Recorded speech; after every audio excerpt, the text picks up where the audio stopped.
Hi, this is Ross Payton with Role Playing Public Radio. We have another classic episode of After Hours with improved audio. So in this episode, we're looking at a Rogue Trader adventure. Rogue Trader is a Warhammer 40,000 RPG, and the adventure is called Soul Reaver. So I have to explain some elements of 40k lore to Aaron, Dan, and Tom.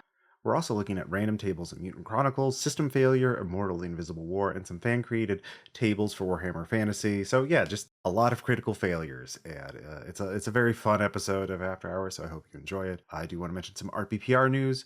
I've released a new horror scenario called Alienation of the Flesh on the RPPR Patreon. It's for Cthulhu, Eternal, and Labyrinth Signal, and it's a body horror scenario, a dungeon crawl with mutated patients trying to kill you, and you have to find a cure for the parasites growing in your body. It's very gory, it's very fun. It's the 8th original RPPR scenario I posted to the Patreon. I did 6 in the last year. There are scenarios for Mouse Ritter, for Fist, and several modern horror scenarios, among others. So if you back the RPPR Patreon at the $5 level or higher, you get access to all of these scenarios, over 90 pages of original RPG content, plus 10 years of bonus podcasts, artwork, and more. And of course, if you back at the $10 level, you can jump in games that I run every month. So if you sign up for an annual membership now until the end of the year at the $5 or $10 level, you can get 20% off by using the discount code RPPRMISS. It's like Christmas, but for RPPR. You can also gift the RPPR Patreon now, so give the gift of RPPR to your fellow players and help support RPPR and keep us going for many more years to come so I can create more RPG content for you all. I hope you enjoy this episode. Let me know if you like the improved audio and what is your favorite critical hit table or critical failure table in any RPG. Thanks, and enjoy.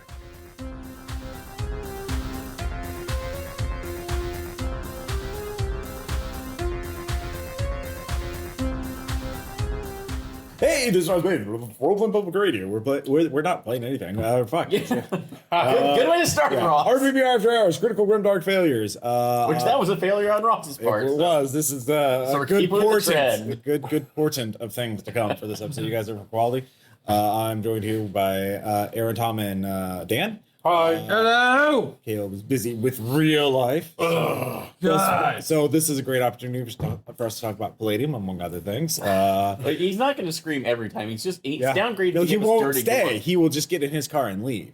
So now somebody's parked behind him. That's what we need to. He will walk. He will walk, drink, cry. Basically. So or can we just set him up with an IV of crack and it's like, you're going to be in here. But speaking of crying, Aaron, so for our first review, we have a lot to do, and a lot of it we'll be talking about random rolls that hit, but we also are talking about critical grimdark, and certainly there is nothing more grimdarky that is critical, possibly failure, than Warhammer 40,000, Warhammer 40k. Okay. And Aaron, who you have very little knowledge for the 40k. Yeah, let me preface this whole review first. Ross gave me the book, which is the Rogue Trader adventure, The Soul Reaver. Which honestly, it's a cool name too, and it does have a very Gwar-ish or metal-ish. I think cover. Hair metal. I don't know. Like, Kiss meets hair metal. But all the skulls though, I could see about with the hair makeup and the cleavage and everything. Yeah. But Aaron, look at it. I'm holding it up to the mic like you can see it in a camera. We'll put a picture in the show notes, Aaron. All right, it's the internet. They can find. Anyway, sorry.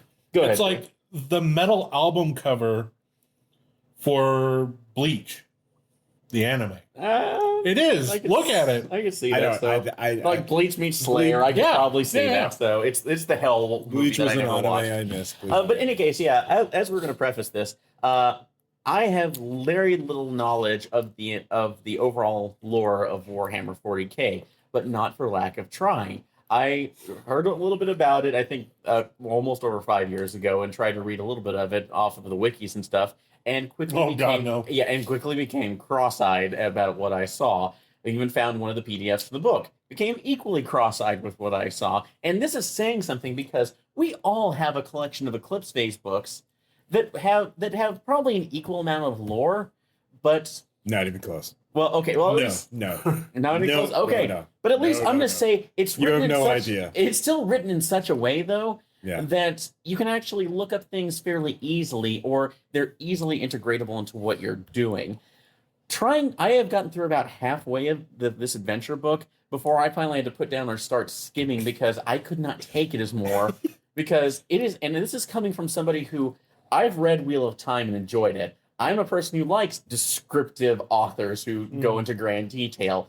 This was too much for me. I just didn't give a damn. Some goddamn author was trying to meet his word count and beyond to get paid. And in that case, I can't really blame him, but it does not make for a good scenario, in my opinion. Yeah. So, speaking of someone who is a little knowledgeable in the 40K lore, Dan, would you describe yourself as one? No, not really. Okay, Tom, I study a little bit from Warhammer Fantasy. Yeah, not but 40K. I've played a few games of Warhammer 40K. Yeah, I know the various, but not sides. with your own minis. You use someone else's. Yeah, I know enough about Warhammer to know that the entire Blizzard Warcraft universe is like a direct ripoff. Oh yeah, Is it? Oh yeah. Oh, you couldn't tell, really. Again, I haven't really. Again, most of this I tried to go in it. You know so little. I put my ignorance I'm sorry. down I'm really further, eager. so no, it's So yeah, I used to collect the Warhammer 40K miniatures. I had more than one army. I had orcs and Chaos Space Marines, and I was wanting to make my own Chaos Imperial Guard by basically using Imperial Guard. And you painted them. And I painted them poorly. I still have them somewhere. So I read all of the army books for the previous edition. I read all of the lore for all of them. I got the magazine. They had different magazines. I collected their sub games like Mordheim. Mordheim, great. And the I read novels. You know how many series of novels there are? There are many. There are dozens of series of novels. I read the Inquisitor one. That was the only one I read. There was like 3 novels. They're really neat. And I've read the comics. I beat Space Marine, the video game. I've been tempted to buy some of their other video games. Did you play the Warhammer MMO? There was an MMO? Not the fantasy one, no. And the 40K one never came out. But there was, you didn't even know there was a Warhammer Fantasy? Oh, yeah, you're going to take that. I played the first Grim Dawn RTS. Beat that. I never played the second one though, because by then I did get burned out. I also have Dark Heresy, Rogue Trader, and Black Crusade, which are games they're very pretty games and I would like to run them, but I realized the RPPR group does not care enough. I care too much about 40K. So please, as someone who has not been anointed into the darkness, that is Warhammer. Oh god, yeah, into the darkness here. Yeah, this is a 3-part adventure that has been set up, specifically... How familiar you are with the premise of Rogue Trader? Because each of the 40K games has a different premise. Dark Heresy, what do you think is the premise of that one? Oh, that one was religious battles, if I'm not mistaken. Interesting. All right, yeah. No, that is the Call of Cthulhu version, where you're playing the servants of an Inquisitor. You don't get to be the Inquisitor. Okay. Oh, no. You're the Inquisitor's acolyte, which means you're the red shirts who are sent out to do Call of Cthulhu in 40K and die horribly. So that's the first one. So Black Crusade. No idea. Okay, Black Crusade, that's the one where you're playing Chaos Cultists. Okay. And you can either be the Scrub Cultists or the badass Chaos Space Marines. But Rogue Trader, what do you think the premise of that is? Sorry to take it back. Serenity smuggling in this goddamn universe. Where you're trying to make a buck and a profit while dealing with the god awful horrors of the Chaosverse. Yes, so, okay. That is more or less correct. Now, how big is the average Rogue Trader ship? Like, how many people crew it? Okay, so how many? Yes. Is it more than the Enterprise? I thought it'd probably be smaller than that. I was going smaller. I'm assuming this would be freighters, like maybe 10 to 15 people at most. So literally thousands. Okay.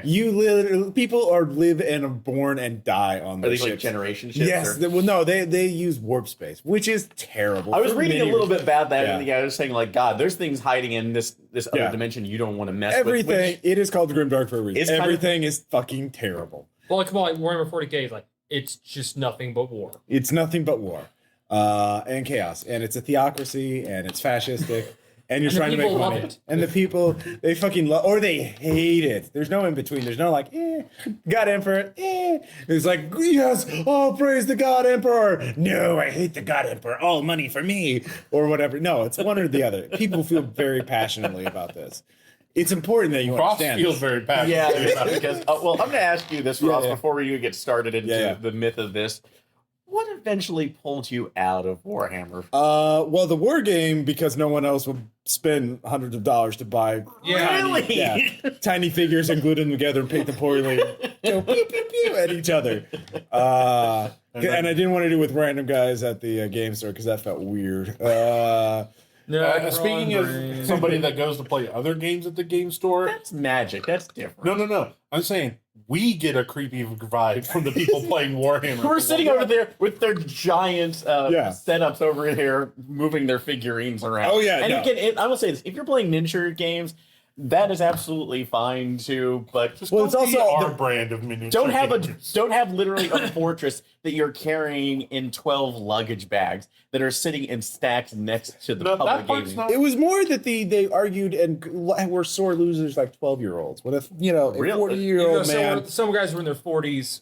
and just would have fits if they lost, or would like be terrible shit winners, like I beat you shit up, and you're just So like instead of just going, my little plastic man just blew up yours. yeah, Good game, I so. rolled dice better than you.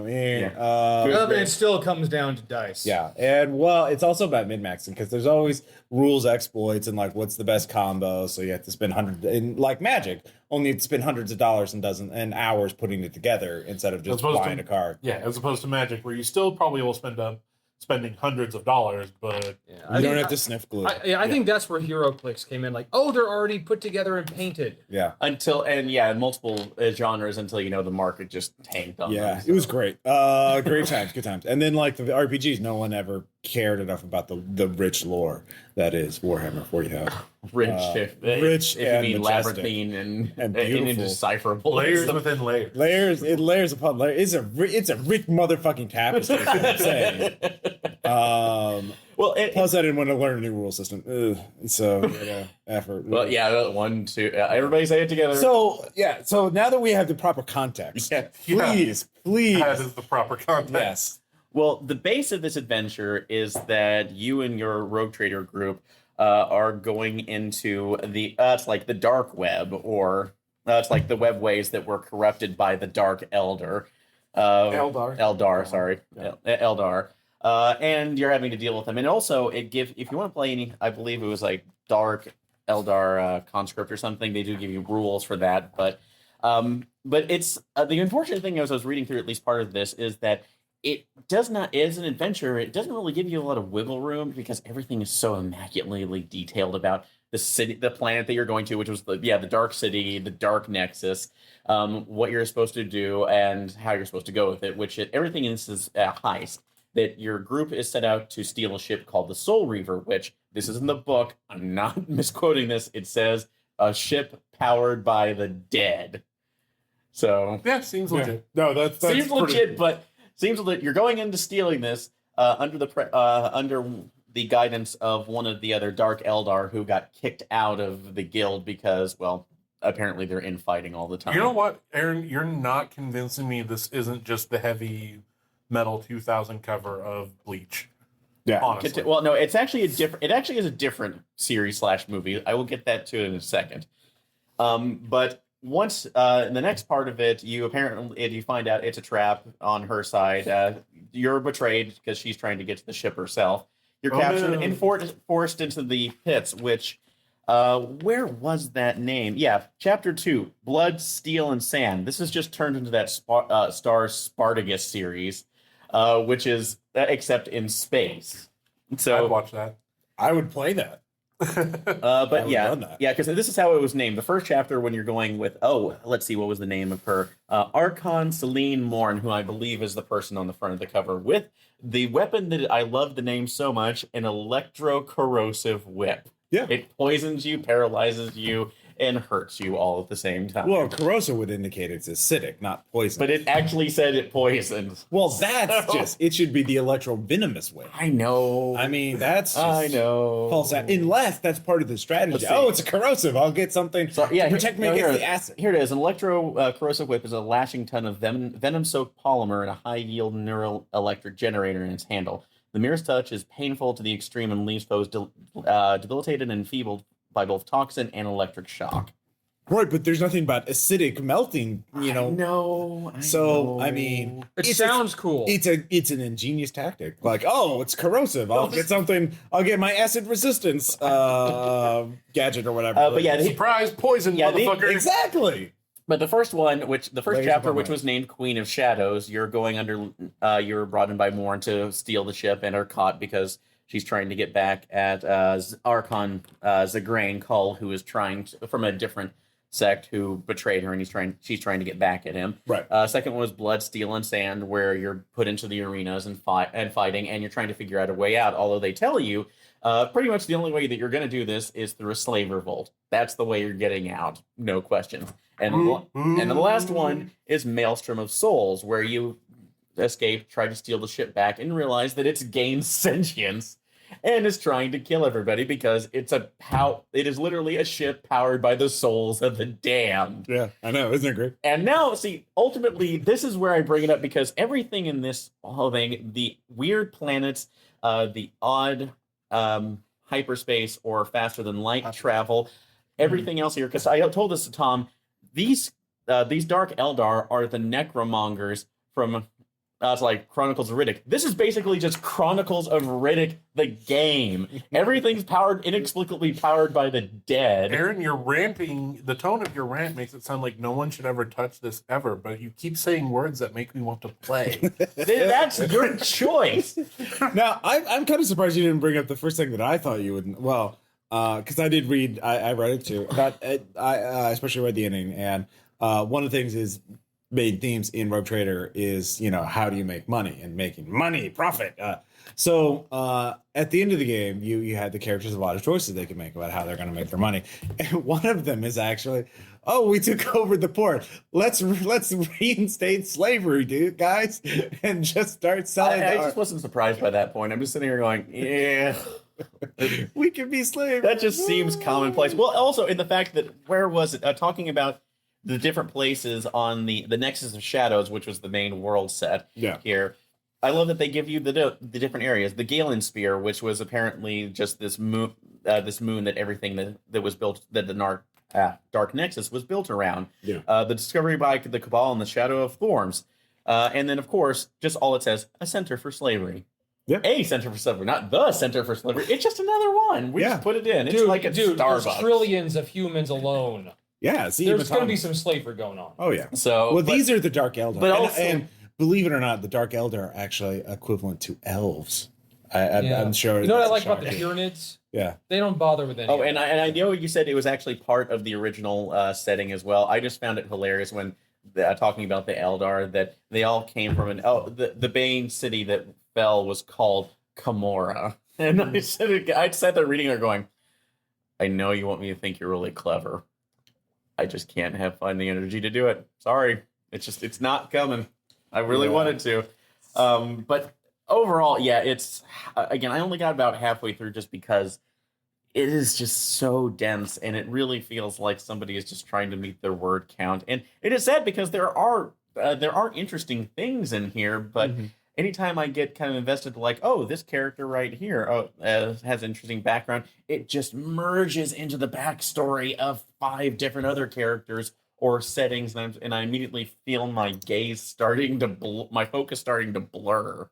From what I remember of it, when I looked at it, that the one thing is, so what do you think the main, the humans, the Imperium in the Rogue, in the Warhammer 40K, what do you think their attitudes towards other alien species are, like the Dark Eldar or the Eldar, just or the the normal? orcs? Why aren't you under our control? Why aren't you under our control? Interesting. Yeah, no, I would assume basically that they're pretty much either xenophobic or complete expansionists. So that there's literally one of the canons of their religion is suffer not the Xeno to live. So essentially xenophobic. They want to commit genocide on all the other alien species.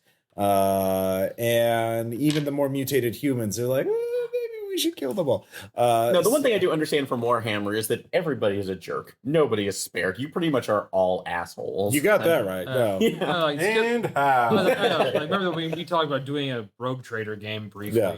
Can I play a servant of chaos who's really a motivational speaker? Just try to convince others, like, chaos is the way to go. Well, you could know, like my premise. I think the way I was framing it was like you can be the only reasonable people in the universe, and so of course you're going to worship chaos because the human government is fucking nuts.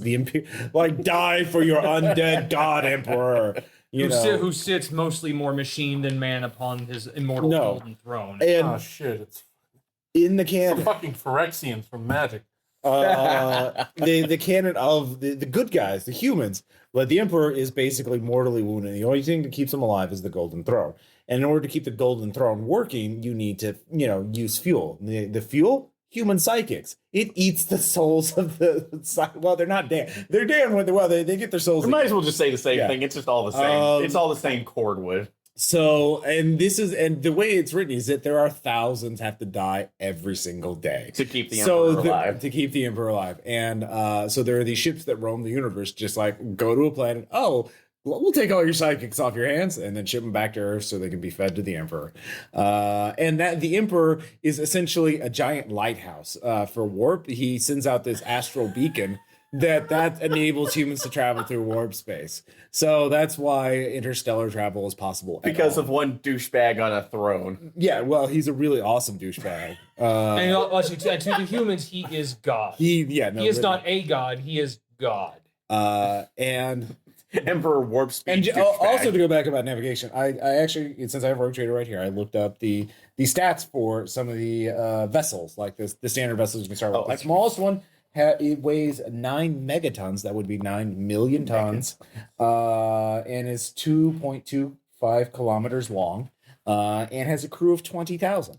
And the largest one you can get weighs 28 megatons and has a crew of 95,000 and is 5 kilometers long. Then you'll probably be interested in this. I don't know if you actually looked up the Soul Reaver stats, but this is at least amusing enough.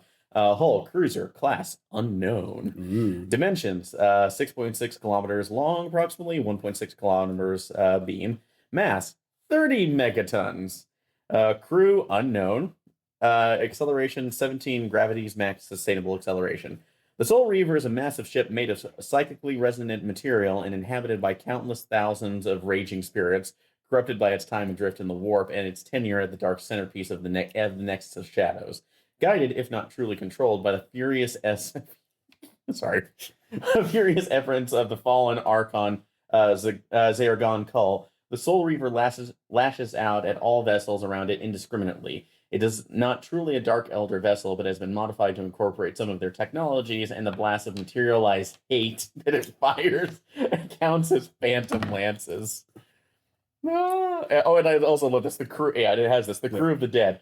Because the Soul Reaver is animated by this massive screaming specters, it does not truly have a crew. However, as it suffers damage in battle, more and more of the spirits trapped within it begin to tear their way loose, and parts of the Reaver grow dark. As such, the crew population and morale are always equal to its hull integrity, and may still make and repel boarding actions as normal. It uses Zagran Kull's statistics when called to make a test requiring an individual. But still... powered by the screaming souls of the damned. And to me, I know this is part of all the canon, but the only thing I could think about was just the necromongers and their indecipherable technology that they had. And I just kept, when I was reading through the book, I'm going, "Where's the Vin Diesel character from Pitch Black?" That would be the player characters. I know. Okay, that'd be the player character, but I just need him at this point because Diesel. He's an asshole, but the thinnest of diesels. The thinnest of diesels. The diesel. Very good. Yeah, because the Rogue Trader character is actually fairly badass. I mean, one of them gets to be the Rogue Trader command a crew of up to 95,000 dudes who have to do what you say, unless there's a mutiny. And another thing is that there are psychics, of course, that can be used like navigators. You have to have a psychic to navigate through the warp space. And of course, psychic, and because this is like those fucked up mutant bat things from Dune. Yes, exactly. Very much like that. You might have a worm in Dune. All psychic powers have a chance to corrupt the user and invite in chaos shit. And of course, Chaos critically will take fail. anybody. Oh yeah, chaos will take anybody. Special Chaos attacks. House.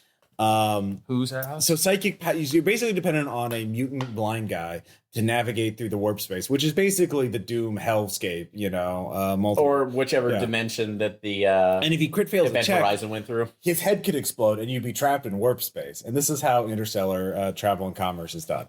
And this is 40K, yay! Hey Phil, sorry we lost our last navigator. You need to be our new part. What? Did you even read the part about the gladiatorial bite, like who the players would have to fight or anything like that? I didn't get that far. Okay. I'm so sorry. I do remember that there were they had these cyborg gladiators that they had like clocks on their heart or something, and that their clocks would keep ticking down, and if it went to 0, they would die, and the clock would only tick up if they killed somebody. So you had to kill. Those are the kind of people you'd have to kill. Yeah, do you have any questions about the setting? What are your impressions of this episode? That's what I like about Chaos, because basically, like, you join Chaos, you have 3 outcomes. Yeah. 1, you die. Yeah. But come on, it's Warhammer. 2, you become a Chaos spawn. Yeah. Which is bad. Yeah. But you'll be alive and get to do whatever you want. Yeah. Until Space Marine kills you. Yeah. Or 3, become a Demon Prince, an immortal servant of Chaos. Yeah. So in actuality, joining Chaos, you actually have a better quality of life. You have a 66% chance of not dying. Yeah. Yeah, I don't think the odds are quite that good, but yeah, I mean, certainly a lot of people would think that. No, his impressions overall, it really kind of takes me to. It takes something for me to look at a setting and go, "Wow, I play Cthulhu all the time, and I'm just not going that dark on any of this because Cthulhu, all the stuff that we do with Cthulhu and horror, it is about normal people trying to fight against railing of alien gods or at least reconcile that. But the PCs in this setting are normal. It's just the setting is batshit insane. Well, but in this case right now, everybody's insane though. No, you're not a normal person, at least in Rogue Trader. Yeah, Rogue Trader, or the other ones, or you're just going to end up a victim. So unless you suddenly get the PC Halo, and then that's your entrance to go into Asshole Academy. So you immediately said, "Yo, you've been upgraded. Here's your weapon, and we're giving you at least an ice pick lobotomy." Is it its own academy, or is it more like an on-campus fraternity? It's actually a charter house, a charter school. So. See, here's the guy you have to depend on not to die in the war. He looks trustworthy. Yeah. Who's that? The Astropath. This is the psychic that you would have to navigate your ship through the warp. And you need one of them. Of course, Aaron, there would be things for you. They have tech priests.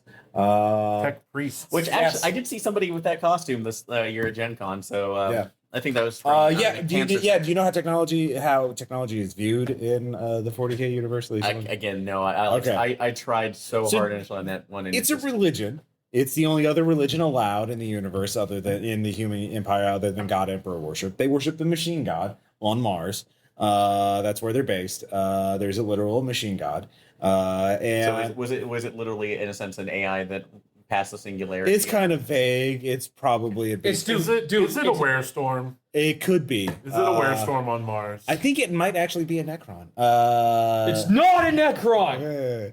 In jokes.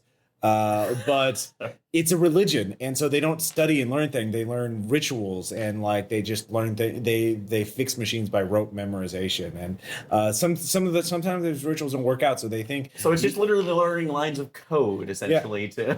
Well, they think, okay, so I push this button, and then I kill the pig and splatter its blood over the instrument panel, and then I. They're using Python. Okay. Yeah. So exactly. Sorry. So that's. Actually, I say sorry about that. Python's a great language too. Yeah. Oh man. Oh man. All of our coder fans just unsubscribe from the Patreon. Basically, and also, it's probably very difficult to be an agnostic. Wait, I'm sorry. The Astropath is the people they're basically your psychic group me. They send out the messages. The navigators are the ones who do that, who navigate through the warp. So you have to have 2 psychic assholes on your ship. To even function. Yeah, no, you need your psychic message. Ross, so you're basically saying that it's very difficult to be agnostic.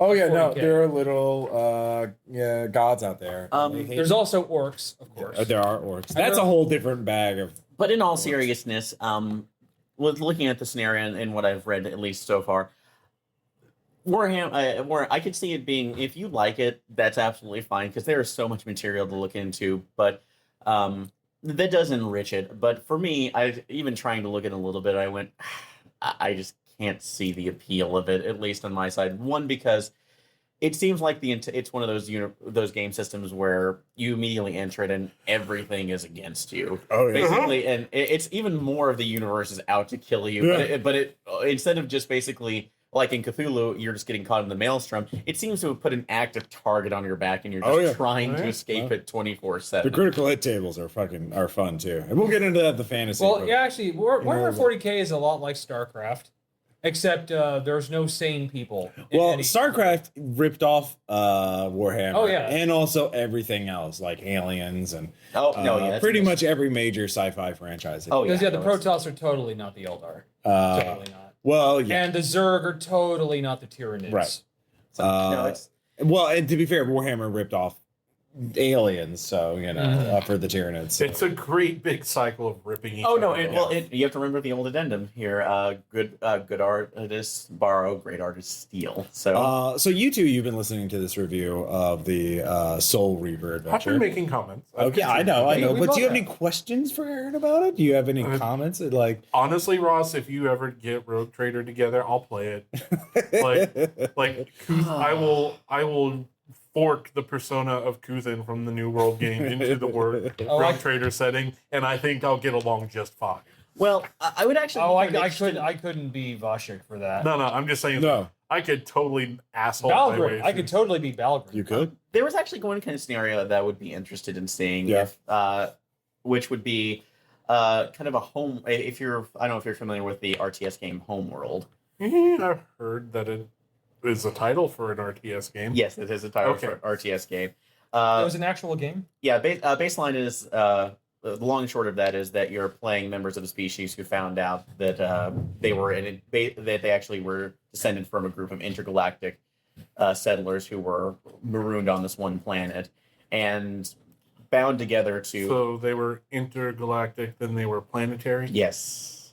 Planetary, then intergalactic. So in any case, but they banded together to kind of find their way out, and it was one of the first real 3D RTS games that came out back in the 90s. Really good. But it did remind me because their navigator essentially was somebody who was literally hooked into their system. And I think a cool scenario for this could be a group of refugees trying to escape the hell out on a generation ship with all of this and then trying to outrun everybody else who's capturing them, or they have a group of they're holding some sort of technology that. But where do the player characters make money from that? Where's the profit? Yeah, where's the profit? I'm going with more Warhammer. Well, again, The profit is that the Rogue Traders are actually piloting and running the generation ship, and they've just booked shit tons of money in passage to escape the universe. Okay, so they're Yeah. your Doom system. You have to you're flying them out. All right. yeah. So you have to fly them out far enough that they think they've escaped, and then you abandon them to the cosmic nothingness, get on a different ship, and come back. Or sell them. Wash, rinse, repeat. Or you could sell them into indentured servitude or slavery. So that would be another Like, option. oh my god. Like, That- Telling you, Ross. hey, they're Tom and I are totally in this game. Yeah, you're. they're colonists from 30K. Yeah. I know They're that's. untraceable. No one cares. Yeah, that's again. I think sadly though, yeah, this is just not my cup of tea because just having to play a jerkwad 24/7. Now I will say, That's what- my whole thing. You don't have to play jerkwad. You could play a fanatic tech priest who's obsessed only with technology and uncovering the secrets of the past. but see, that's And then all the assholes you travel with are just means to that end. Yeah. it'd still be using other. Praise the persons, machine too, god, so Aaron. praise the Oh, machine Aaron, you god, would not so. do well in 40K. Oh, if So- he was a machine priest, I think he would. We could then give him I could give him a sympathy AI to protect. No, It's heresy. We must destroy it. No, we must save Grimdark Chappie. Grimdark Xeno Chappie. still have not watched that. I need to. So Aaron, you would totally defend the future X threat to humanity. So yeah, He Ross, did in the Joe Republic game. So you're welcome. Ross, You're if welcome. you want to run Rogue Trader, you Okay. just have to get myself, Tom, David, and Caleb all on the same schedule, and we will We will grimdark the shit out of your game. All right, you're here. I will have to start working to that. I will have to actually learn the system. But yeah, that's the thing. So All right, so thank you for going into that, learning that. I'm kind of excited about this system now. Thanks, Aaron. Yeah, we're trying to expand after hours. no, absolutely, yeah. If you want it, like I said, it's not bad. No, okay. So for the people, though, the reason why I would never run that particular one, the railroading things are mentioned because the whole point of that adventure is that you're humans, and so you have no knowledge of the Dark Eldar or their society, and then you get in their web, and you get caught up basically between factional infighting between the Dark Eldar, who are even more grimdark than the humans. They're all backstabbing, decadent hedonists. So they're drow. They're drow, but they look like hairband Rejects. reject. So they, and with a little bit of Hellraiser like influence. Yeah. So you the whole adventure is the players like, oh, I don't know what's going on. Oh, we're being manipulated by factions. Oh, if we make a deal with anyone, we'll be betrayed. And there just doesn't seem, from what I read, there's not really a good path to follow that except kill them all and take their stuff. Exactly, too. And really, it still ends up with you're fighting the ship at the end. Yeah. And even if you manage to taking control of it, more than likely you're still operating on technology you have almost zero knowledge of. So just to be fair, that's pretty common in 40K. Yeah, it's fine. It's fine.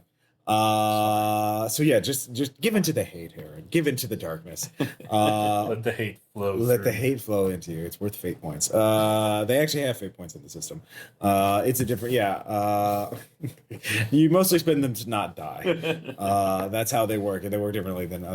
But you're gonna die. Yeah, You're gonna die. No, yeah. Ultimately, well, you're gonna get critical hits, and then get cyborg replacement parts. yeah. Ultimately, not a bad one, but also from somebody who has minimal knowledge or even less than that of Warhammer, it's just so dense to get through because of stuff that of so many other. I can't believe factions. you haven't spent dozens of hours learning about this. Very arcane and coming from me that I bought an Atomic Robo game and was able to skip a lot of it just outside of rules because I read it. Atomic Robo has been around for 28 years, Aaron. Anyways, that's how long. War. Okay. 40K has been around. 40K. Yeah. So, speaking of darkness and hatred, I do want to we'll go into the random tables. We have a lot of random tables to go into because they're really fun. But I do want to talk about something I really just that I forgot to mention in the Gen Con episode that I just hate. Burning passion. Burning passion. Wedge salads.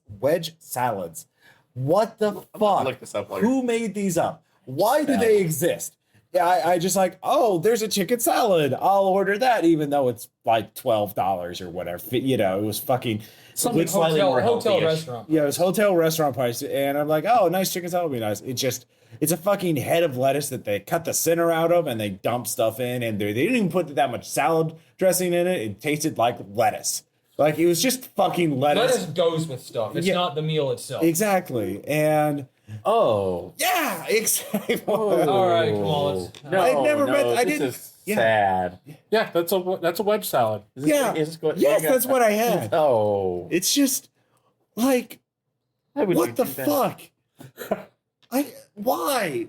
Why would you put that on a restaurant menu if you're trying to serve? This is at the Crown Plaza, Okay, this by is the a way. little bit better, but No, yeah, mine was like a whole although that says Community Golden Corral, I think that's a bad example. Oh yeah, you want a wedge salad at Golden Corral, Ross? I don't know. Am I being too harsh on wedge salads? You're being harsh because it wasn't what you expected. Yeah. There are people that enjoy the idea of a wedge salad because it's simple, it's straightforward. It's just lettuce. Exactly. Yeah. There are plenty of people there's a steakhouse here in town. Yeah. That's one of their choices of salad. It's you can get a garden salad, a Caesar salad, or a wedge salad. Wedge salad is a legitimate choice. Is that Marico or? No, that is Jim's. Okay, wow. That's a good place. It is. They have a great salad bar. Come to Jim's. So if that's what you want for your salad, where it's just I just want lettuce. Because think about it. If you're working in a kitchen at a restaurant and someone wants a salad that's just lettuce with some stuff drizzled on top, and you have the option of just cutting a quarter of Okay, a no, lettuce. I understand why they want it, because they're fucking lazy assholes. Exactly. That overcharge for a fucking head of lettuce that I could get for $1 at the grocery store. But like, But Ross, if they took the effort to dice that same head of lettuce and gave it to you, would you feel better about I paying want like more than $12 just for- lettuce, like some spinach leaves or something. I don't know. Am I crazy? You're not crazy. Yeah, No, I want an you're actual not. salad. So- Croutons, Some crouton. Well, maybe yeah, if they're good croutons. Black olives? Yeah, not so much. green Yeah, olives. I wanted a chicken salad. I wanted something with some protein, some like just something healthy, light. Protein with some Yeah. health attached to it. Yeah, like I was eating at Gen Con. I didn't want like fried deep, meat all How the about a time. bottomless trough of fried dough? All right. So that was the thing. That was definitely the lowest part of Gen Con for me. Just a wedge salad for lunch. It was in between two panels, so I didn't have time to go anywhere else. We barely had time to get the Yeah. fucking wedge salad. It took them 30 minutes to give me a fucking wedge salad. What No, the fuck? Well, what was everybody else having though? I don't know. I don't pay attention to that shit. You know what? I think we made the right choice not going back to Dick's last resort. We Yeah. did. We totally But yeah, were there any did. other I bet things? you they serve Well, if we're talking salad. about food, I still want to bring up that the saving grace, and I still need to find the name of the place, is the pizza place in the Hyatt Regency, though. Okay.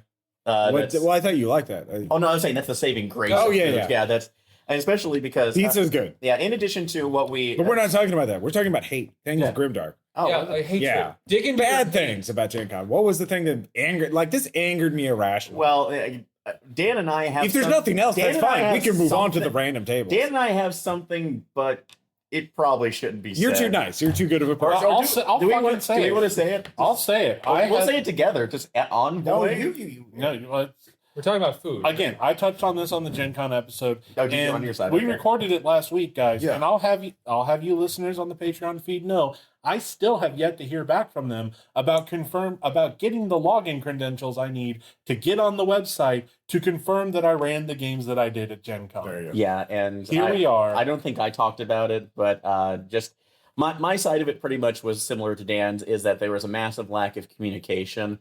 It was literally the week before Gen Con, before I even had a confirmation for my GM's badge, and then just numbers of calling around beforehand. So yeah, Envoy.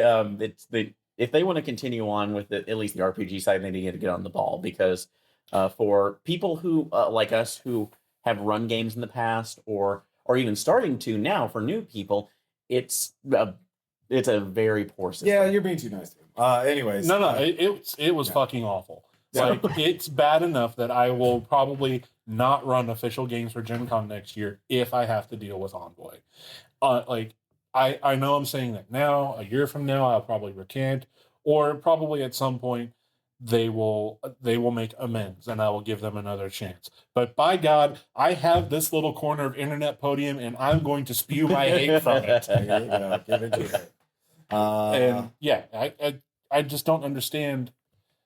I don't know. I've gone over this because they've been dicking me around ever since I decided to run games. I understand why they dropped the ball in some respects, but also at the same time, this isn't something that, when you take on an entity as big as so many publishers' games at Gen Con, Yeah. this isn't something that you're hoping to get together. Like, no, you have trial runs first. Yeah. You understand how the system works. Well, and it's- then you tackle an entity that is Gen Con. No, and it's sad too, because they had the chance with other conventions, like I think it was like DexCon or a couple other ones that happened before it, that would have been good dry runs, and I don't know if they did or not. But They did. Okay, but That was yeah, part of the reason why they weren't talking to anybody that had questions, because they were in the middle of con season. yeah, and that means that they need a dedicated person to stay around. So, but So yeah. So Let me anyways, brief aside, because yeah, Jesus fucking Christ, wedged out mother piece of. Anyways, I know that was, it makes that you was for a your bad birthday. roll. Yeah. Jesus, Aaron. grim dark future. Too grimdark for you. So the whole point, aside from grimdark, is critical random tables. I've looked around my books. There's actually a surprising number of RPGs don't have random character generation options, which is weird. You know, well, actually no, because it's a horrible idea. Well, yeah. Well, we're going back to the play name setting where you couldn't make a character that you wanted to anyway, unless you were just randomly disregarding unless the you rules. just kept rolling, Aaron, like a true player. Make You're 15. saying no, I'm not a true play. Yeah. Fuck you. We're done here. So Mutant Chronicles, and all speaking of Grimdark, the Mutant Chronicles, a failed attempt to basically out Grimdark Warhammer 40k. It all began in the darkness of the void. We freed ourselves from the hell we had created on Earth, but freedom had a price. Blah blah blah. Basically, something dark symmetry, something dark future, corporations, mutants, monsters, and shit. So anyway, making a character in this game, it requires rolling up random attributes, of course, which requires a random number of skills that you get based on your intelligence, of course. There's also aging effects, and also you choose, like, it does the whole, like, 4 years pick a job, and then every 4 years pick a job, or be employed or be unemployed. You actually have to roll randomly to determine if you are making intelligence perception roll to see if you were employed. So I wouldn't do this right now. That's too close to home.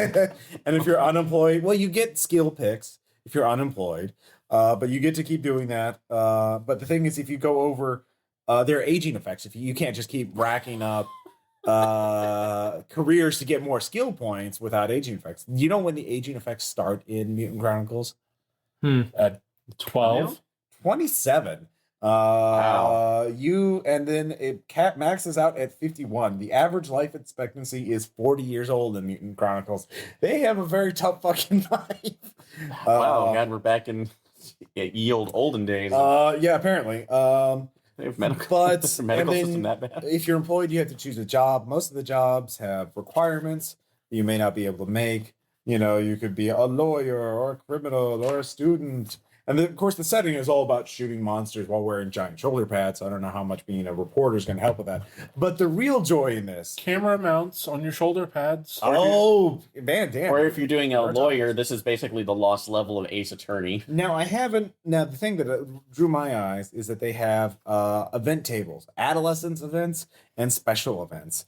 And so I don't know how you generate these because I didn't bother to read the rules, but there's a... Good job, Ross. I know. That's the kind. It's your attention to detail that always impresses. The important thing is it's an interesting table in of itself because it's a 2d20 table. 2d20. Yes. Because percentile dice are for British, not grimdark enough. So, who wants to roll? I will. All right. I got an that. adolescence event or a special event? Special event. All right. Let's go with special. All right. Does it matter which one's first? No, it's 2d20. You add them together. I see. 24. 24. 20 and a 4. You are a hobby gymnast. Good. Woo! Add +1 to your coordination value. Oh, So, yeah. I'm moving around. All right. working that pommel horse. Adolescence or special event? I have to choose one or the other. Well, we can each do one. I mean, yeah, you can do one of each. Let's go adolescent first. That is a 15. 15. Business family. You come from a family of ambitious businessmen and therefore have the option to be put in business school for 2 years. Add these to your normal starting age. You may make the proper skill picks and raise intelligence to 10 if it is lower. Because businessmen are always smart. Yes. Business.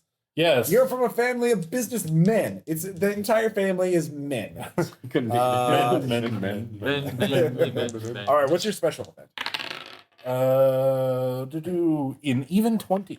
Even 20. Interesting. Very interesting. You have an interesting character. You always seem to fascinate people. Add +1 to your per value. I guess that means. Oh my fucking god! I'm fucking Don Draper. You are Don Draper. Very In a interesting. grim, dark future. All right. All right. So let's go with the adolescent first. Yeah. Come on, Sky Parents. 13. 13. Lucky 13. Military heritage. You come from a family of high-ranking military men. You may spend 2 years in military academy, make the proper... All about the men in this one. Raise isn't it? intelligence to 7 if it is lower. So military men are not as smart as businessmen. But they must have a minimum intelligence. Yes. Yeah, so yeah, that's still Yeah, let's give your special. a special event. Holy crap. So that's going to be 27. 27. Oh, 28, sorry. 28. Wealthy boy / girlfriend. Your boy or girlfriend is very wealthy and also quite generous. Add +1 to your social standing. 10 is still the maximum. Ride the line! You got a sugar mama. So Tom, you didn't roll for your adolescent event. My pommel horse. That was your special event. My pommel horse loves me. Yes. How about 7? Minor crime committed. You were found guilty of a minor crime, which results in 1d3 years in prison. So you went to prison. No, hold on. No. I'm finishing this. Yeah. Also, see. No, Ross, I'm finishing this. 1d3. Okay. Yeah. Oh, yeah. You can see how many it is. 3 years. 3 years. So in 3 years in prison, you took up hobby gymnastics. It was illegal street gymnastics. No. That's what he did in the joint to show that he is ready to be rehabilitated. Like, that was his arts and crafts. Oh, good. Yeah. And then he spent time doing community service work by teaching at-risk youth to come in and... But he still has a criminal record. So, of course, I had to do this. Killed Tom. Yeah. Well, it's hard life in prison. It has -1 to his physical attribute. Of course. So he didn't get ripped while he was in prison? Apparently not. No, it's gymnastics. He does gain +2, actually +1 to strength and +2 to brawl and -1 to physical. So he's stronger but weaker. But Confused face. yeah. Hold on employer. You may choose one background where you never have to make any intelligence or perception rolls either to get a job or to keep it. So I'm blackmailing my employer. All right. That's not going to blow up in your own face. Nope. Oh wow, 29. Hold on, employer. Same thing. I'm just blackmailing the shit. We got. That was 20. That was. Let's do this again. 18. Gymnastics class. You may make 2 free skill picks from the movement field of expertise. Lots of gymnastics in this. In the grimdark future, there is only street gymnastics. So just to give some of the other events, because I really like this. In adolescence, you could have a weak bone structure. You could be disabled or a wimp. Let's see here. You could have anatomical sixth sense. Somehow you always seem to hit people where it hurts the most. This is something you could have developed when you were an adolescent, by the way. Or you could be a weapon fanatic. Let's see here.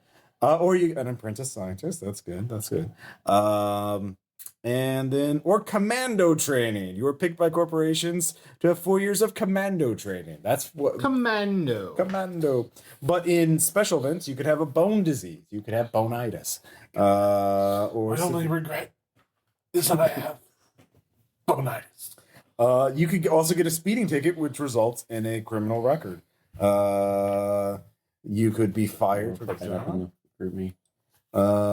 Let's see here. Or you could be a movie star. You've had you could be an equivalent of The Room. I know. But sorry. So okay, group me. You're about to have me just unsubscribe for the rest of the year. Okay. Well, he put this up. This is your mystery. Nice. So that's the first of the tables. But Tom. So this was a very traumatic experience, I guess, for all of you. Of course, for yes. your illegal street gymnastics. So we should probably now the Palladium system, of course, copy pastes a lot of things from one game to the other. So we're looking at system failure right now, which actually has some interesting attributes. You know, I think I didn't mention this before, but actually, that's a pretty nice. That's a pretty appropriate title for a Palladium game. Systems failure. Yeah, this was literally their Y2K game. This was why it was published in 1999 for only $12.95, by the way, which is actually fairly impressively low price. And it's a very slim book for a Palladium RPG. Yeah, it is. It is kind of a standalone thing. So the premise of this I feel like if a dog made potty on the carpet, it would only be slightly intimidated at that book being rolled up. Wow. As opposed to the Palladium core book, which, you know. Are you talking about you just got a dog too? Is this autobiographical that we're No, I'm just trying to determine, like, if you were to roll up that soft cover book, like, how severe of a beating would it promise? Wow. Like what? The Rift's core book? Yeah. You look at Palladium and you start thinking, how can I hit my dog? Like, what would happen if I hit my dog? I think that's just the level of hate that Palladium inspires. Wow. Like, it turns people into horrible assholes. Oh, I don't know. I mean, like, Palladium, I'm not even mad at it anymore. Yeah.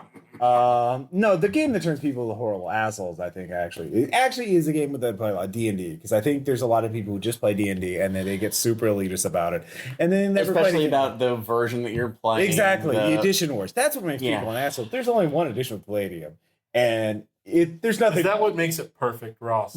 It's a thinking man's game. Oh, I'm sorry, that's Riffs. I'm sorry, Tom. I didn't want to be It's still Palladium. The tagline. It's a thinking man's game. Riffs is the Palladium melting pot. So there's a 25% chance that all people after the bugs arrive are psychic, because if you have to roll in the random psionics table. But we've already done the character generation stuff, which is very similar to the random like disposition, birth order, and all this other stuff. Birth order? Yes, birth order. And I will say, actually... Oh, yeah, the birth order. Let's take a look at that. Birth order. It is a percentile table, of course. Do you want to find... Yeah, let's figure it out. Truly random. 63. 63. You are the fourth born. Woo! Yeah. God, you're from Utah, huh? Wow. Well, Yeah, truly random. Go ahead. Really random. Truly random. 58. 58. Also the fourth born. Oh, wow. Yeah. So we're apparently Siamese twins. 8. Oh, wow. 8 is firstborn. Enjoying this I'm one. the firstborn. Yeah, so let's see here. And then You there's keep racking disposition. Oh, well, we might as well. I mean, then there's weight and height, but that's kind Fuck of. that. Yeah, no, we should do disposition. Oh, God. What is your disposition, Aaron? Angry. Yeah, we can categorize this. Annoyed. Perturbed. Palladium. 58. 58. It's really random. My God. Nice guy, friendly, courteous, and hospitable. Holy shit. Palladium The knows dice me. never lie. All right, my turn. 81. 81. Tough guy, self-reliant, cocky, a lone wolf. Fuck all y'all. Yeah. Uh-oh. 98. 98. Yeah. Paranoid, trust no one. Fuck you all. Good. Good day, cycle citizen. I'll be at my bunker. Let's see here. computer is your Then the field of the computer may not be. so the other tables are kind of boring, but well, I mean, what like, are they listing out though? That's all right. So Everything- land of origin. This game takes place in North America, but like there are people. Okay, fine. I'm I'm not. curious. 48. So 48. United States. You're from the United States. You're in the United States, and you're from 53. 53. You're all. 53 is also the United States. Boo. lame. I'm Okay, good. you're right. Override. That's lame. That's Well, then childhood environment, social economic background. Oh, do you want to? Okay. child environment. Oh, we can do Okay. child Okay. Yeah. No, environment. we started. Yeah, we're I gonna- started this. let's I, finish it. Totally started this, Ross. This is all about random. 96. 96. Metropolis. New York, shit, LA, you drew a Detroit, Toronto, Mexico City, etc. 30. 30. Countryside, small town or village? Do you care, Tom? Whatever. Okay. Okay, are you going to roll? 88. Oh, 28. 28. Also, countryside, small town or village. And there's social economic background. Do mine first. 45. 45. Laborer, middle class. So you're the son of a Well, plumber. with my big, huge Oh, you physique. want to Yeah. sharpen it? Nah. Well, that's just your personality, but yeah. 88. 88. Political, upper middle class. So From middle class in the small town village. your dad was the mayor. 70. So 70. Or my dad was Boss Hog. Yeah, exactly. Skilled middle class. So very good. But the real thing is, of course, this. I sense that you guys have all. Well, we could also roll for your job. But what are you doing before the system failure? So that's really important. There's actually a 4% chance you could be a 1% chance you could 2% chance. Sorry, I can't read numbers. Be a game designer. 17. 17. You can be your computer, mathematical, or research job. So Holy crap. the dice never lie. 79. 79. Please be social services. Transportation and material moving. Oh. Driver, pilot, aircraft, air traffic controller. What'd you roll? 1. One. Executive, administrative, and managerial. Accountant, administrator, analyst. Blah blah Like, blah. so You it's were the manager of Wendy's. Yes. It's like, I've seen that guy. You don't want to be that it's guy. like, clean up the vomiter, you're fired. Yes. I was that guy. You were that guy. But then you I have don't know, to that make looks, like skill that looks choices. like a district manager. But so it sounds like this has been very traumatic. So we should probably the table we didn't touch in the rift scale, Okay. which were the insanity tables. Oh yes. Oh god. What went wrong? What went wrong? So let's just first we need to describe what the trauma is. Was it a long period of physical and emotional torture, or was it a drug or physically and psychically induced hallucination? Witnessing or experiencing shockingly grotesque atrocities, terribly frightening or unusable, terrible brush with death, dying and somehow being That was a lot of resurrected. adjectives in that last one. It was severe physical disability or being the direct or indirect cause of the accidental death of several innocent people. Not just one, several. One, you're like, whoops, mulligan. Everybody gets your one mully for a murder. Yeah, everyone gets one. I'll go first. All right, well, so which one is it? What out of that list of things do you think? I saw a horrible tragedy You saw a horrible tragedy. or some atrocity. Witnessing or experiencing shockingly grotesque atrocity. Roll once on the phobia table. So, Okay. Give me a personal roll. What are you now terrified of? 46. 46. You are now scared of heights. Okay. You were terrified of them. Utterly terrified. How? He saw Random something grotesque, That and makes now him he's scared of fearful heights. Yes. No, dude. It's Ross. that thinking No, man's no, game. Ross. I know. Yeah. It was like on on a really high bridge. There were like skinned bodies hanging from it. Oh, yeah, So clearly. it's a predator one. All right, So, what, so what were how many selections are? Like, long periods of torture, drug or psychically induced hallucinations. We already did the witnessing a grotesque atrocity, terrible, frightening, or brush with death, being resurrected, severe physical disability, or being the direct or indirect cause of several innocent people. so that's about 7 or 6. Yeah. So I'll roll. Okay, sure. Let's go Get random. a 6. Several innocent people. 4. So that was 1, 2, 3, 4. All right. Roll on the random insanity table. all right. So what did I get on that? Is that the circle? Brush with death. Brush with death. Okay. 53. Actually, wait. Sorry. You are no. Actually, I forgot to remove the atrocity. You were actually somehow resurrected. Oh, okay. You died and were somehow resurrected. So you get once on the random insanity table and once on the phobia So table. 53 for the insanity. And Yes. Psychosis. Roll on the psychosis subtable. Oh my God. Tables within Tables. Oh yeah, no, that's why we're doing this. It's tables all the way down. 98. 98. Ooh, that sounds good. Become a psychiatrist. You think you're a psychiatrist and see ordinary quirks, legitimate fears and concerns as a serious psychosis, neurosis, phobia, or obsession. They're all sick, even if only he can recognize this. The character will try to help people by counseling them and offering his expert and professional services. Tends to charge stiff fees. He is especially fascinated with people who he considers extremely insane, have real insanities, but he cannot help anyone. He cannot help himself, let alone anyone else. So now, what's your phobia? Oh, let's figure that You got a phobia too. The insane. Yes. That would be great. 66. 66. Aliens of any kinds, but bugs especially. Well, that kind of makes So sense. xenophobia. Yeah. So a xenophobic fake psychiatrist. All right, damn. All right, so D6. Oh yeah, here you See go. where I'm at. And the first one. Long periods of torture. Roll. Let's see here. Let's say it was over 9 weeks. So you get random insanity and on the neurosis table. So random insanity. Sanity number 12. Let's see here. Neurosis. You actually get 2 rolls on the neurosis table. So I get a total of 3 rolls on the No, neurosis? just 2. Just 2. Oh my God. So I'm double neurotic. You're super neurotic. First neuroses, 75. 75. You have a fear of success. You will sabotage yourself at critical moments. Mom always says I wasn't that good. Minus 15% to all skills, minus 3 to strike, parry, initiative, and damage. So, yeah. And then ought 2 for the other one. Oh. Fear of animals. More than a simple phobia. Character's been so traumatized he avoids all animals. Let's see here. And will kill them whenever he feels cornered by them, including mice and cute pets.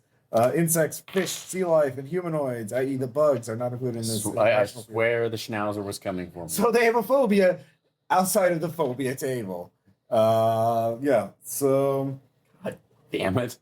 Welcome to Palladium. Well, it's better than 91 hysterical blindness. That would have been. Oh, I've already experienced that in the game. Yeah, that's true.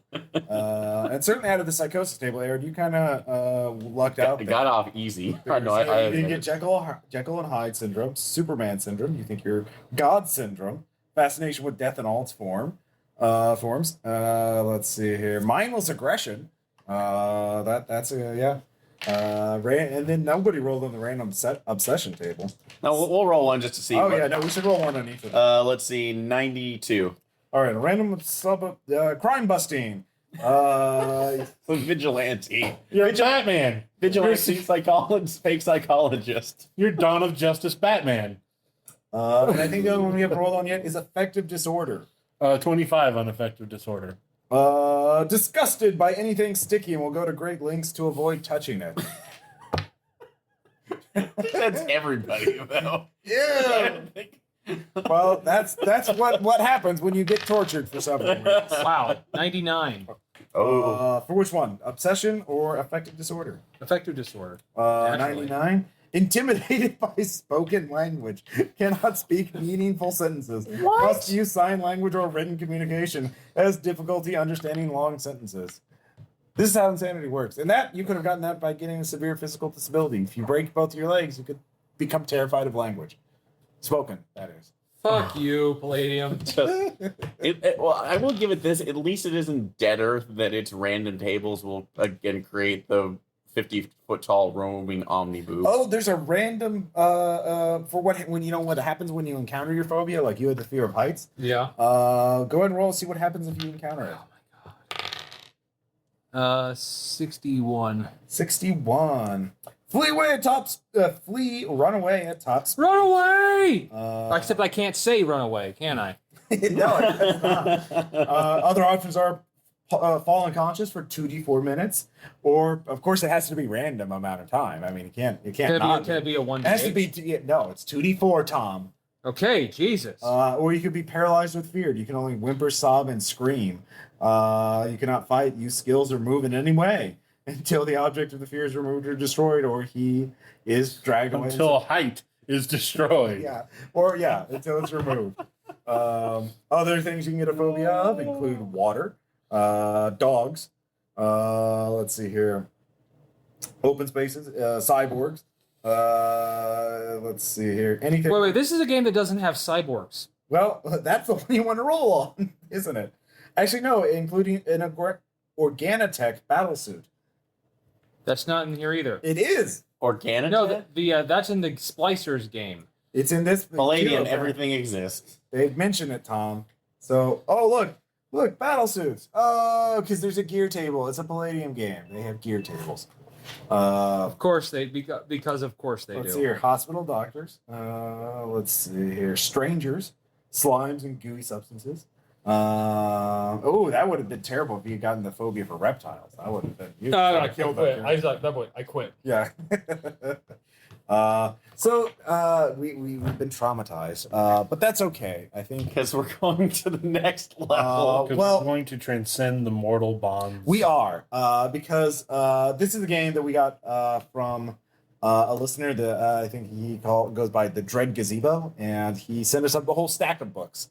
And we're gonna revisit this because we needed to do a full review. This is called Immortal: The Invisible War.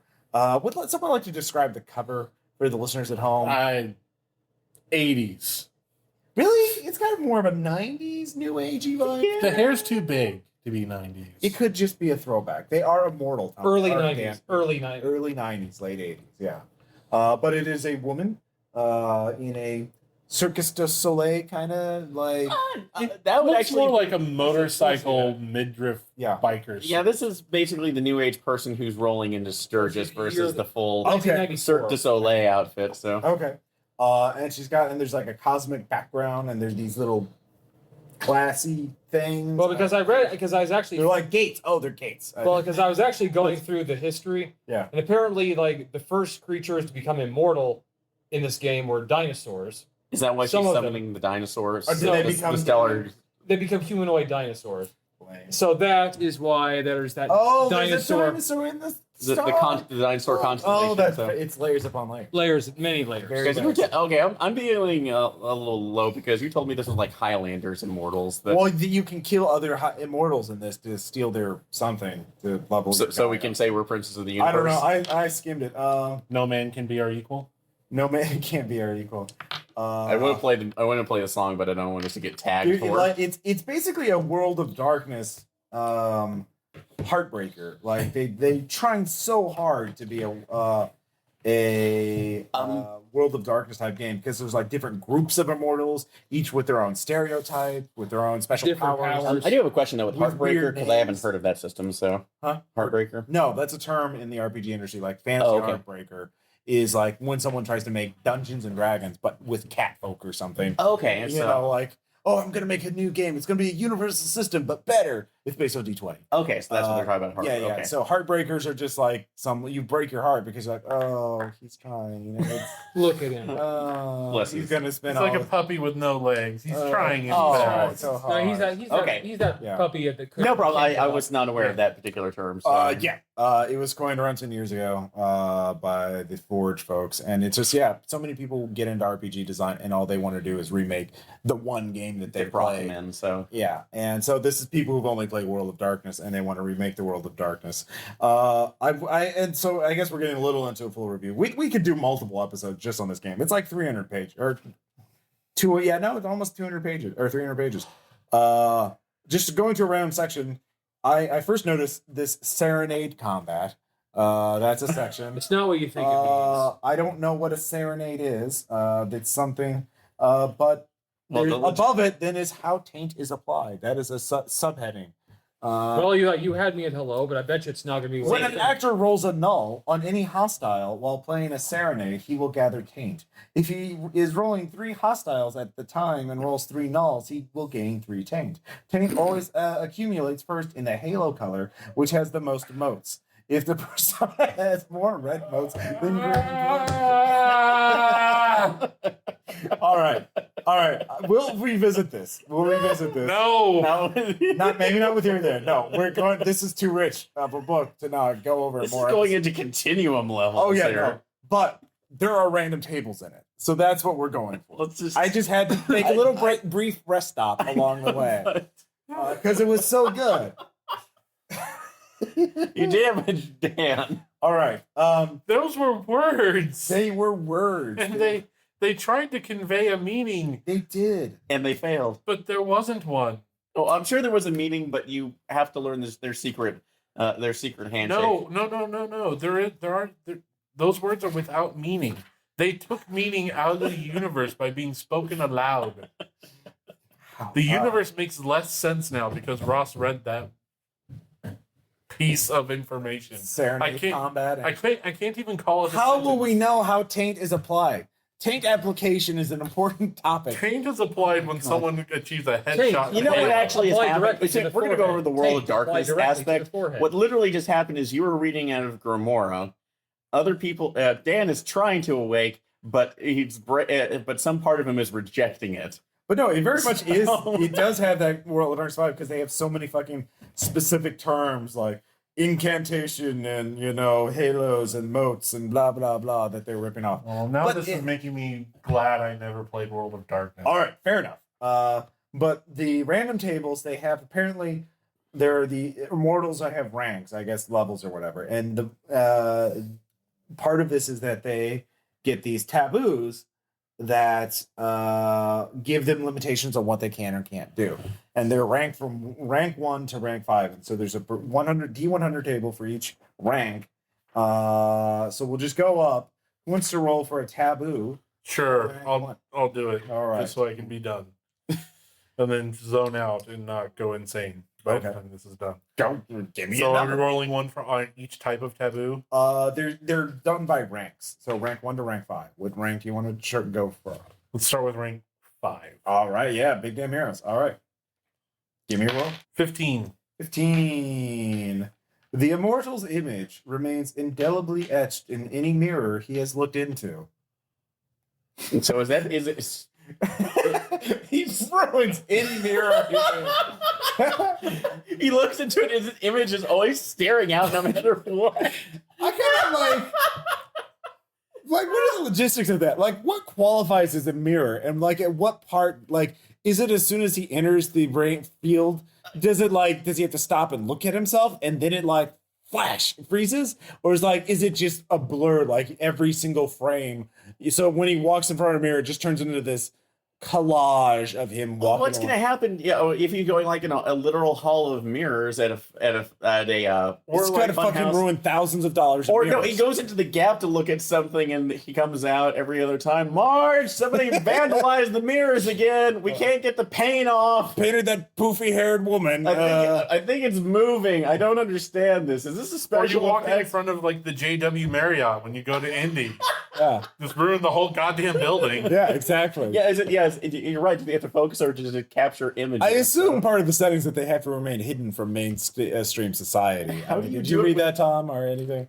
Yeah, No. okay. Okay. Dude, that would require me reading more. All right, let's Okay. So let's do another one. all right, we can let's get one of at least each one. So 1 through 4. I'll do a 3. So. All right, let's do a 3. All right. 16. 16. Another low one.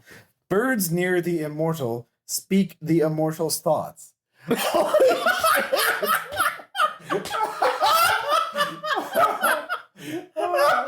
Oh, there's Sebastian. I'm gonna decapitate that motherfucker. No. Oh, how shall I apply my taint in this serenade combat? No, it is my vex, my ennui is an immortal. My halo color is very... Oh, I shouldn't have that chimichanga for lunch. Shouldn't have that chimichanga for lunch. You shouldn't have chimichangas ever. Whoa, Wow. a huge slam on chimichangas. Yeah. Is anybody going to defend the honor of chimichangas? No. No, I had purple burrito for lunch today. All right. Yeah, so- All right, Tom.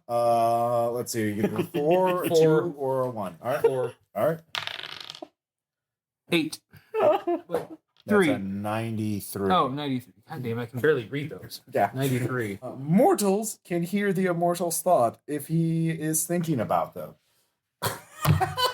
This is just you're supposed to say hidden, and all of these are just announcing your presence among the. Oh, man. She reminds No, me I of my can- dead wife who died 500 years ago. What the What? fuck? Who said that? Okay, we need another one of these. Oh, These yeah. are just too good. Yeah, no. Going for another 5. Or wait, have we done 1? We haven't done 1 or 2 yet. Let's do 1. So All right. maybe this won't be a complete death. 75. 25. The immortal's presence gives others goose pimples. It's goosebumps. Yeah. This is 94. That term might have been copied. Guy walks through. Oh, can you imagine him going into the subway like rush hour and just everyone's like, Oh. "What? What the All hell? right. Yeah. Somebody start on the Starting AC. a The riot. one we haven't done yet. 2. Unrolling that one again because we've done too many little ones. Stop it.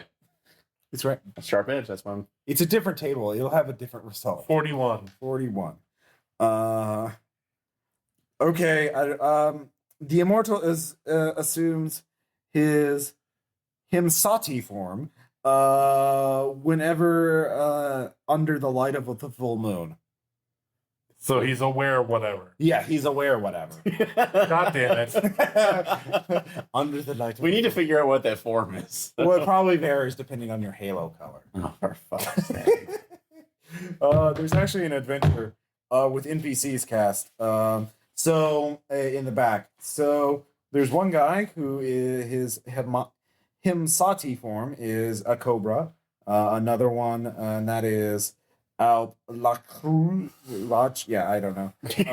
Giving up on that. Let me see. No, never. Lachra. And then there's Varia, and she is a black leopard. Then You're a there's black leopard. Sheshhunga, Yours. who is a black mamba. You will You're a spec black manther. mamba. Then there's Or Glenn, Lunther. who is an owl. You're a cigarette. And then there's a Vlak, who is A Vlak? Vlak. Oh, he's- VLAK. And this is him, and he is a glass katana. well, So he actually turns into the weapon. Oh wait, he resembles an oriental glass gargoyle with katanas radiating off his back like a crest. Fuck this game. Hello, Fuck 90s, it. my old friend. I've come to wind at you He can again. also turn himself into a glass-handled katana that can be used by those he allows. That would just be a poor weapon. Well, If you get sweaty or bloody, it's just gonna go flying right out of your hands. well, I haven't done any yet, so I should do this Yes. one. We'll do another 5 because that seems to be the most like. Good luck trying to blend in with society, asshole.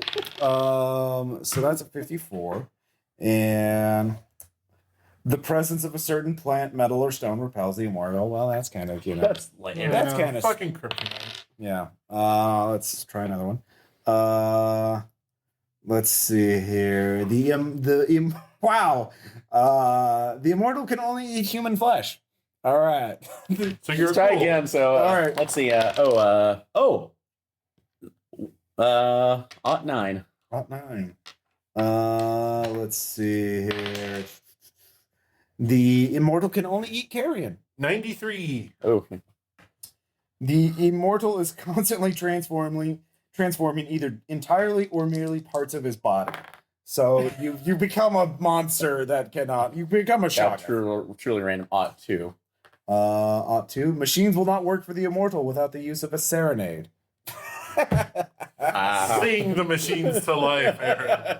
And Sing the song, if we're being very literal, like you can't open a door or the 6 simple Oh, machines.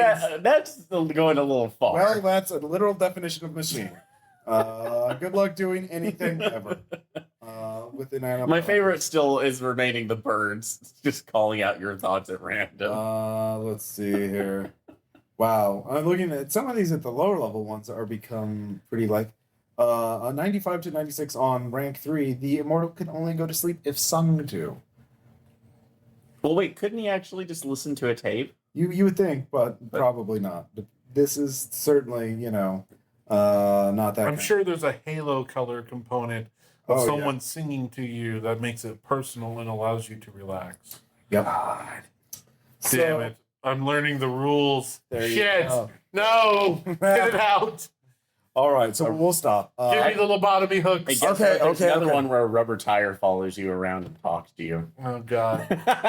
Uh, Burn it all to the ground. Well, okay, we'll go to something a lighter subject, Dan. Okay, something more pleasant. Critical hit Somehow I tables. think you're going to lie to me, Rob. Well, it's critical hit tables. These are fan produced critical hit tables for Warhammer Fantasy role playing game. These were actually created by medical doctors who use their knowledge to create a more realistic and thorough critical hit table. So. Okay, so what do we have from Raven McCracken, MD? Let's see. Well, they have different tables for different types of weapons: arrows, blades, blunt, or fire. We could look at those first. Give me arrow. There's also energy. Arrow. All Give me right. arrow. All right. Can I choose where? Can I choose where? All I right. hit? Which location? Head. Head, of course. All right. So it's 1 to 15. So you can just roll a d20 and re-roll anything above a 15. Re-roll. 8. Your shot enters the neck and buries itself up to the fletching. Surprisingly, there's very little blood, and the arrow appears to have missed the major arteries and veins. While the arrow remains in place, all your target's actions are considered hard. Removing this area without the surgery talent requires very hard agility test.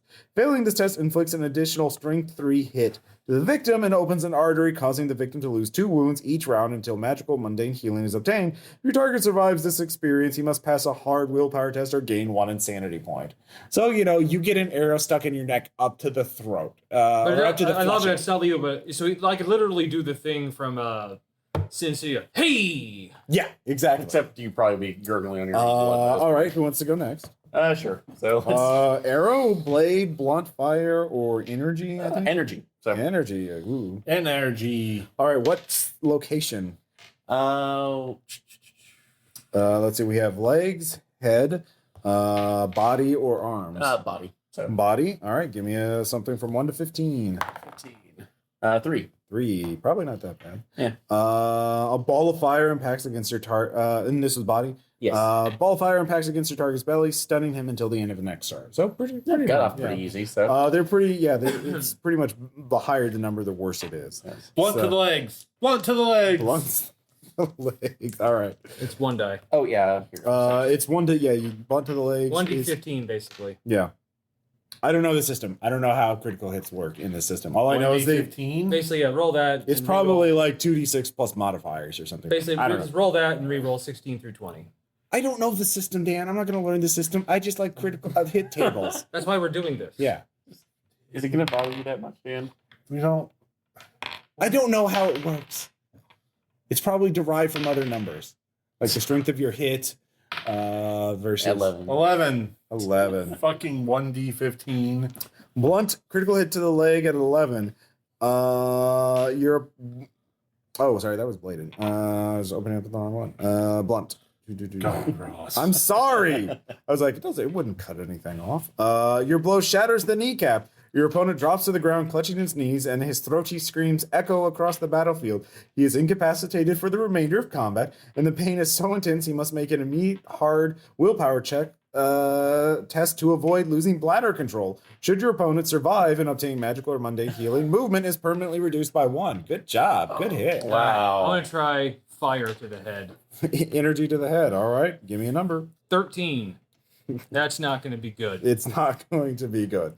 A white hot jet of flame tears into the target's neck, frying the spinal cord. You'll have to make an immediate hard toughness test, or die within D10 divided by 2 turns from brain damage as well, knocking out his respiratory control center. If he survives, he'll be paralyzed from the neck down. In addition, there's a 50% chance he'll suffer the results of number 8 as well, due to the front of the neck getting a dose of the flame as well. And 8 being a blast of flame fuses the target's voice box, rendering him permanently mute and stunning him for D10 divided by 2 rounds. Actually, that's pretty accurate to what happened in the Milkweed triptych. So. He'll suffer minus 20% to all tests for the remainder of the battle due to the difficulties of breathing through a scorched windpipe. Fellowship will reduce by 5% due to scarring and rasping breath. I'm sorry, I now have to say, I'm curious now. So what if I threw this down and, it's... A 15? Suddenly lands there. Okay. For what hit location? Fire. On the head. Of course. So 15 on the head. A blast of fire reduces your target's head to a greasy cloud of smoke, leaving only the blackened stump of his neck. The rest of the body drops limply to the ground, its clothes smolder. Nice. Yes. And so what haven't we done yet? Arrow to the leg. We haven't fallen off on yet, so. We haven't done any bladed ones either. Yeah, I'll do blade to the body. So Okay. Let's see what the leg is. 11. 11. That's going to be a fun one. That's gonna be nasty. Your shot sinks deep into the leg, fracturing the femur. Ow. Ooh. Your target falls to the ground, desperately grasping his thigh to prevent blood from spurting out. 2 additional wounds are lost per round. Your target's movement is reduced to 1, and all actions are considered hard until magical or surgical healing is obtained. That's a fun one. All right, body. Blade. Give me a number. Yeah, 15 seems to be instant fatality regardless of what it is. Are you adding up or? 6. 6. Your weapon drives right into the upper right quadrant of your opponent's abdomen, lacerating the gallbladder and spilling its contents. Your opponent must make a hard toughness test or spend the next D10 divided by 2 rounds vomiting. Death from infection will occur if magical or mundane healing is not obtained in So if you 1d10 can't days. Yeah. Very, very dark. There are paragraph-long descriptions. Actually, let me do blade to the arm. To the arm. All right, what number? 7. Lucky 7.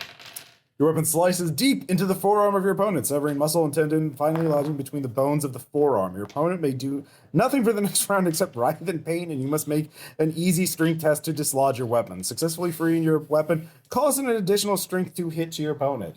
So, I don't know. So, you get the kind of sense of this. There's 6 blunt to the arm. 6 blunt to the arm. All right, that would be the last one. Yeah. 6 blunt to the arm. Let's see here. Arm. Do we do blade to the head? You get the idea. Yeah, wow, you guys are like, yes, let's find out more.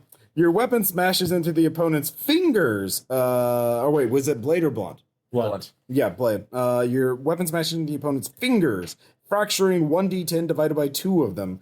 Your opponent's weapon skill, if this is the dominant hand in agility, reduces by 3% for each finger fractured for the next 1d10 divided by 2 weeks unless magical healing is obtained. You broke their fingers. I love that the fact it's per finger. Like it's 3% per finger. Or so. And it's regardless of whether or not it was the dominant hand. Thanks, medical residents, doing I stuff know. in your downtime. Just reading this, there's The thought that they had to go through, because I wonder what the split is between ER and normal medical resident. ER. Oh, they're practicing physicians, apparently. Well, like, what is the life of a doctor on a scale between ER and scrubs? Yeah. I don't know. We could find out. I'm Actually, sure. according to a lot of doctors, Scrubs was one of the more realistic depictions of what it's actually They also have a 79-page supplement talking about healing in this. There's not much in the way of tables, but Gentlemen, it's been an honor. And flip the home. So, for those of you who aren't familiar with Warhammer Fantasy, because again, I have a copy of the first 2 editions, which I've never played. It had random. Actually, you had to randomly roll for your profession too, and it was a fantasy game, but it was more like a picaresque kind of like you're just wandering around, getting drunk, and trying not to die in ye olde. Not Europe with goblins and chaos monsters running about. So, like, professions weren't like knight, warrior, wizard, or whatever. It was like rat catcher or camp follower. So it was scribe, kind of like Dungeon Crawl Classic, except even and then with the critical hit. But the thing is, you had to spend enough time making your characters. You couldn't just crank them out if they just died. I mean, it actually took time to make your guy. And so you make up your university student, boatman, and grave robber, and you go out on some adventure, and you spend all your fate points to not die. And then you still get maimed by, a goblin or a squig along the road. Take that, human mind. Yeah, exactly. So a really great role-playing game. But the thing is, if you gain enough experience points, you could actually get a new career, and you could level up. Instead, it was kind of like Final Fantasy Tactics. You could rank up to get into more advanced jobs. Like you go from a boatman to a soldier to a knight or something like that. So, or a captain. And so that's what that game needed was more realistic critical hit tables. Yeah. So we could die better. God, look. you just know how well you're being eviscerated. Short summary on Zebratar. What? nice. Dan is looking through the Immortal, the Invisible War. Zebratar. That's problematic for multiple reasons. You have to have 2 hearts then. Yeah. One for the lower body. One for yours. There is a random, just looking through this 9 page document about healing in Warhammer Fantasy, short summary on muscle tendon damage. That's what we wanted to know about. How long does it take me to heal my tendons? And short summary on bleeding. Chest injuries, lecture time, the physiology of breathing. Collapsed lung minor, collapsed lung major. Sucking chest wounds. Oh, we all need more sucking chest wound rules, don't we? I don't even. And Why did I pick this book up, Ross? I don't know, Dan. We were already going back to Warhammer because that's probably to why you round picked it up out. because we went back to Warhammer. Yeah, I thought the critical tables would be a nice little better than the. Let's take this away. Just the art in that book. this away. It's some black metal. Come on, it'll make you feel better. So after looking, you guys are like, "Oh God, I hate this." Let me look through the book some more. So, can we take any lessons away from these games? Oh my God, why? Well, and the Is that really a lesson? but That is a lesson. yeah, no, actually, it is that one off of randomized tables. They can actually provide a lot of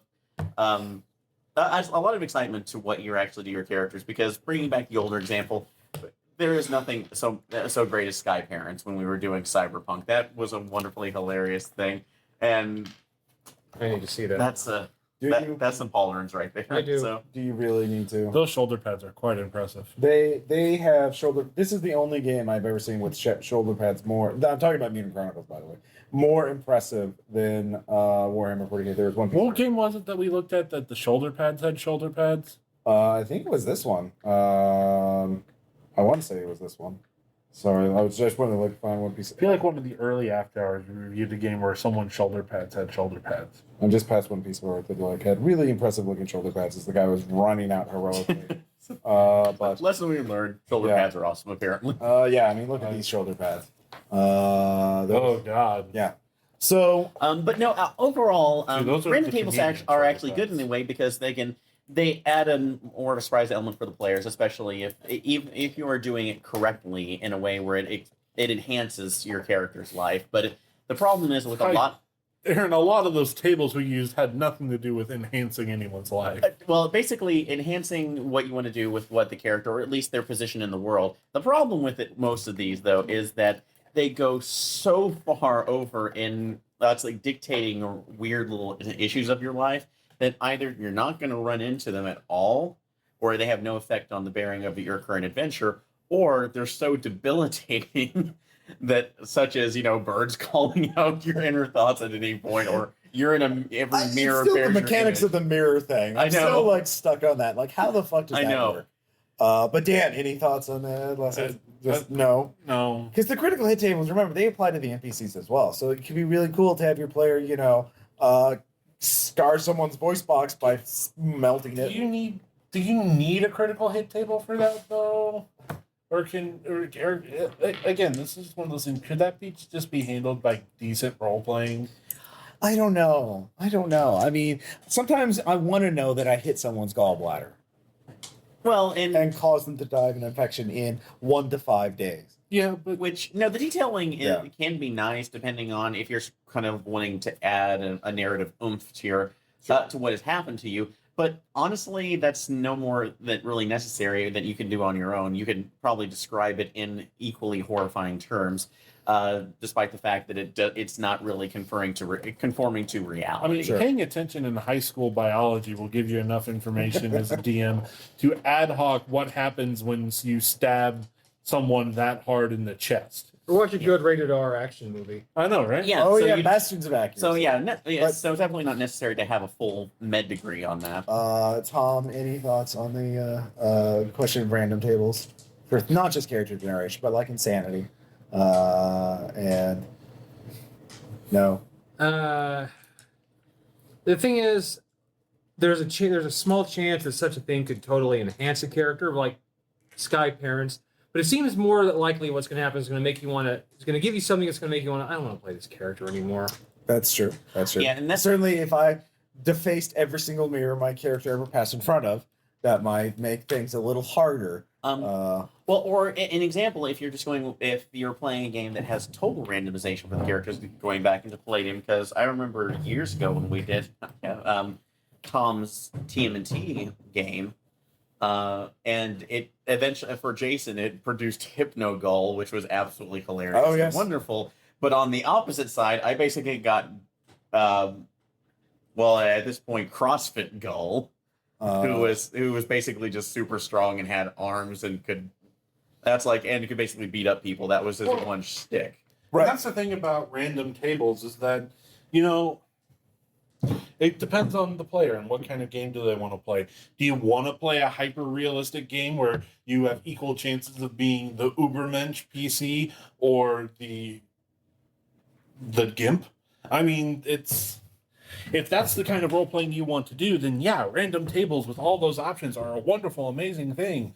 But if you want to go into a game and try to escape how your particular life is awful and engage in how someone else's life is equally awful in a different way, you may not need a random table to quite taste that pungent flavor. Exactly, too, because the level at which these are the randomization goes, it is kind of like that one other game, gaming podcast that we may have mentioned, or I don't know, that everything basically happens as out of your control. It's set to. Oh yeah. We won't get into other. That's more of a GMing thing anyway.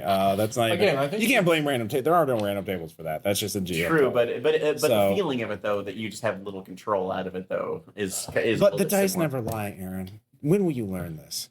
Because Palladium is a thinking The spank. dice do not lie. but the tables are stacked against you. Oh, this is why they're only doing Robotech now. In the Grimdark present, there are only random tables. So don't worry. And so I think that's enough for now for discussing that. Because there are more games with more random tables. I've heard Gamma World. I'll have to get a copy of Made the RPG. I've heard that's nothing but random tables, and you'll have to generate some characters for Made, Aaron. Why do I have to do it? Really? You not? Really? Well, I'll make a character too. See, I will win Senpai's favor, Aaron. So we will see how that goes. Yeah, but that's the regular dating sim. Oh yeah, no, it'll be amazing. But that'll be a future episode. Tom, any final thoughts? Thinking's banging. Yeah. Also, okay, we get it. You're grimdark. You tone it down. All right, so there's been RPG After Hours, Critical Grimdark Failures. And we'll talk to you guys next time. See ya. All right.